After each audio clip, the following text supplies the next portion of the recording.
As soon as the ship began to pull away from the shores of Tripoli, Princess Melisenda felt a wave of nausea wash over her. The doctors, believing it to be a common case of seasickness, rushed to alleviate the future empress's discomfort.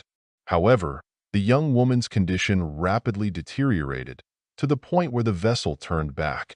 After spending a couple of days on land and confirming that the bride could once again set sail for her fiancé, the Byzantine envoys ordered the ship to depart. The city was still clearly visible when Melisenda collapsed in a faint. Her mysterious illness returned with such intensity that it baffled all who witnessed it, for the princess appeared to be in perfect health. Melisenda Disgraced was born around the year 1140 in Tripoli, where her father, Raymond II, and the Jerusalem princess Godiurna ruled with an iron fist. Her parents could never find common ground. Their life together was a series of outrageous scandals, so loud and terrible that the Queen of Jerusalem herself would come to mediate, after whom Melisenda was named. The issue was that Godiurna, being a royal daughter with an exceptionally domineering personality, sought to govern the county of Tripoli on her own. She viewed her husband's decisions as misguided, his ambitions as lacking. She easily meddled in matters of high politics, trying to impose her opinions, and to some extent, she succeeded. Naturally, such independence did not foster harmony in the family. Count Raymond often regretted his connection to the line of Jerusalem kings. He had hoped for strong family ties and support from relatives, but instead, he faced endless scandals. Ultimately, the couple decided to live apart. However, scarcely had Godiurna left with the children to stay with her family when Raymond was murdered. The crime was attributed to the assassins, or so it was said in the 12th century. Countess Godiurna had to return to take the reins of power until her beloved son came of age. Melisenda was little interested in politics. On the contrary, watching her parents quarrel, she realized that power and vanity were not the best pursuits. Thus, the young princess immersed herself in studying languages, reading books, practicing music, and blossoming in her own right. By the age of 18, Melisenda was known as the most beautiful of young women. Her French, Italian, and Armenian heritage intertwined in a unique way. Contemporaries remarked on the beauty of her large dark eyes and curly hair, her melodious voice, and her graceful figure. Such a magnificent beauty was ready to be married off. Her brother, who inherited power in Tripoli, wisely believed that his sister deserved a brilliant future. Western princes were too distant, so their candidacies were quickly dismissed. However, nearby was the Emperor of Byzantium. Manuel Komnenos had just become a widower and was in need of an heir, making him the most sought-after match for any princess in the region. But Manuel was not about to take a gamble. First, he sent his representatives to Tripoli to ensure that the princess was both beautiful and healthy. John Sebaste confirmed in a letter to the emperor that the girl was extraordinarily lovely and that there were no obstacles to the marriage. Raymond III loved his sister deeply.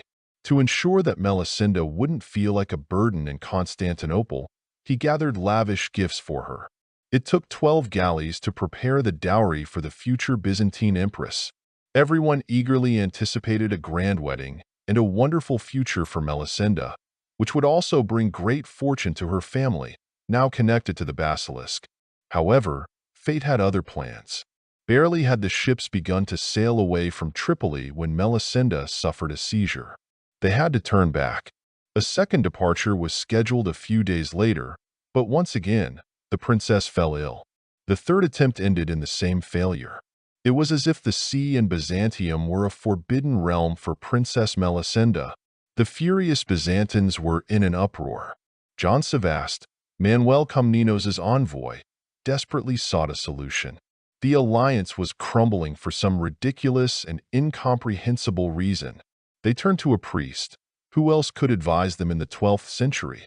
The priest declared that everything was ready for the marriage, but those seeking to enter it were clearly unworthy of their roles. Who prompted the priest to say those words remains a mystery. Yet, they echoed through the ages.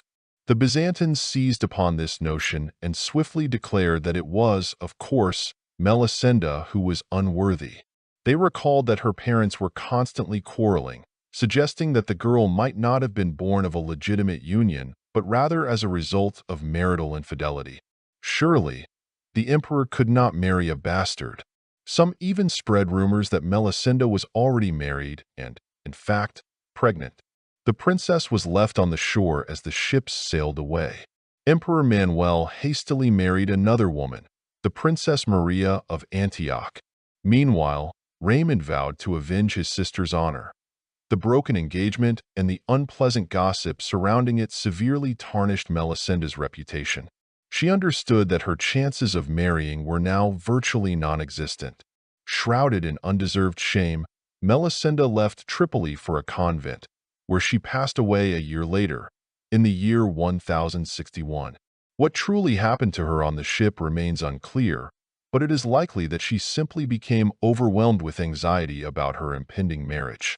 Raymond kept his word. The dowry he had prepared for his sister was funded by a fleet of pirates.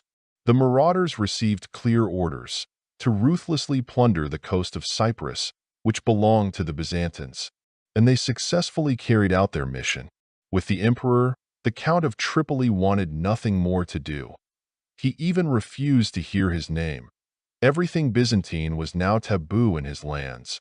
But that's a whole other story. If you like it, subscribe, like it, and thank you for your comments.